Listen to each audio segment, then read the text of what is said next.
মুআয বিন জাবাল রাদিয়াল্লাহু তাআলা আনহু বলেন, রাসূলুল্লাহ সাল্লাল্লাহু আলাইহি ওয়াসাল্লাম আমাকে ওসিয়ত করেছেন, আমাকে উপদেশ দিয়েছেন, লা তুশরিক বিল্লাহি শাইআ ওয়া ইন কুতিলতা ওয়া ফুররিকতা, তুমি আল্লাহর সাথে কাউকে শরীক করবে না, যদিও তোমাকে হত্যা করা হয় এবং আগুনে জ্বালিয়ে দেওয়া হয়।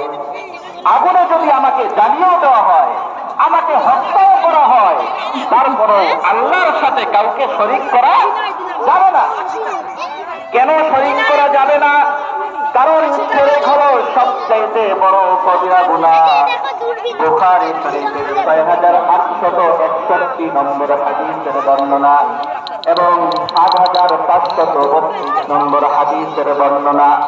হাদিসটি বর্ণনা করেছেন এক বিখ্যাত ফকিহ সাহাবী আব্দুল্লাহ ইবনে মাসউদ রাদিয়াল্লাহু তাআলা আনহু।